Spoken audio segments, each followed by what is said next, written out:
Hey friends, this is the story of Curious George by H.A. Rey. You guys have probably heard of Curious George before. You might have watched a show about him, but this is the first book ever written about him, the original Curious George. This is George. He lived in Africa. He was a good little monkey, but always very curious. One day, George saw a man. He had on a large yellow straw hat. The man saw George too. Ooh, what a nice little monkey, he thought. I would like to take him home with me. So he put his hat on the ground. And of course, George was curious. Here he comes. He came down from the tree to look at the large yellow hat. The hat had been on the man's head.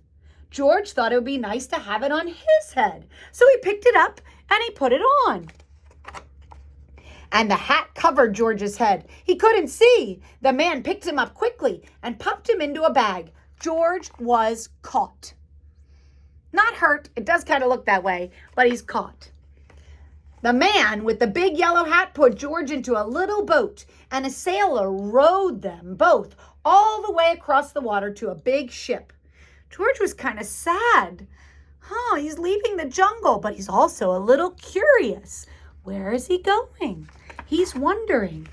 On the big ship, things began to happen. The man took the bag off. George sat on a little stool, and the man said, "George, I'm going to take you to a big zoo and a big city. You're going to like it there.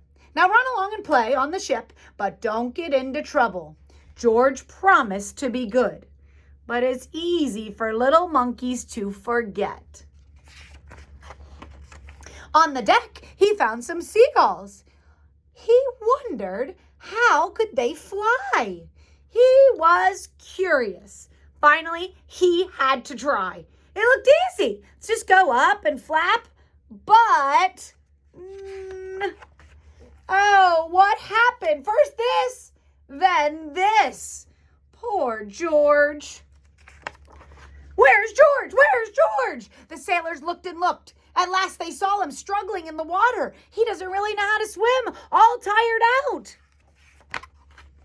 "Man overboard!" the sailors cried as they threw him into a lifebelt. George caught it and held on. At last, he was safe on board. After that, George was more careful to be a good monkey until at last the long trip was over. George said goodbye to the kind sailors, and he and the man with the yellow hat walked off the ship onto the shore or land and into the city by the man's house. There they go. After a good meal, George felt very tired. Look at those pajamas. They're so huge on him. He crawled into bed and he fell asleep at once, all snuggled up. The next morning, the man telephoned the zoo. George watched him. He was fascinated, pushing the buttons. Then the man left and went away. George was curious. He wanted to telephone too. 1, 2, 3, 4, 5, 6, 7. What fun! He likes this. Ding-a-ling-a-ling, ding-a-ling-a-ling. George had telephoned the fire station. The firemen rushed to the telephone. "Hello, hello?" But there was no answer. Then they looked for a signal on the big map that showed where the telephone call had come from. They didn't know it was George. They thought it was a real fire. So here they come. Hurry, hurry, hurry. The firemen jumped onto the fire engines and onto the hooks and ladders. Ding dong, ding dong, ding dong. Everybody out of the way. Here they come. Hurry, hurry. The firemen rushed into the house. They opened the door. No fire. They only caught a naughty little monkey. "Oh, catch him," they cried. George tried to run away. He almost did, but he got caught up in the telephone wire. And the thin fireman caught one arm and the other fireman caught the other. "You fooled the fire department," they said. "We will have to shut you up where you can't do any more harm." They took him away and put him in a prison. George didn't mean to. George wanted to get out. He climbed up the window and tried on the bars in the window to see if he could get out. Just then the watchman came in. He got onto the wooden bed to try to get George, but he was too heavy and it wasn't balanced, so the bed tipped up and the watchman fell over. And quick as lightning, George went out the door. He hurried through the building and out onto the roof. And then he was lucky to be a monkey. He walked out onto the telephone wires, quickly and quietly, over the guard's head. George walked away. He was free. Down the street, outside the prison wall, stood a balloon man. A little girl bought a balloon for her brother. George was watching. He was curious again. He felt he must have a bright red balloon. He reached over and tried to help himself. But instead of one balloon, the whole bunch broke loose. And in an instant, the wind whisked them all away. And with them went George, holding on tight with both hands.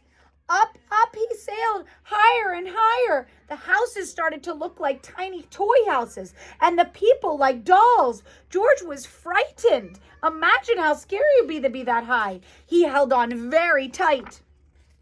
At first, the wind blew in great gusts, and then it quieted off. Finally, it stopped blowing altogether.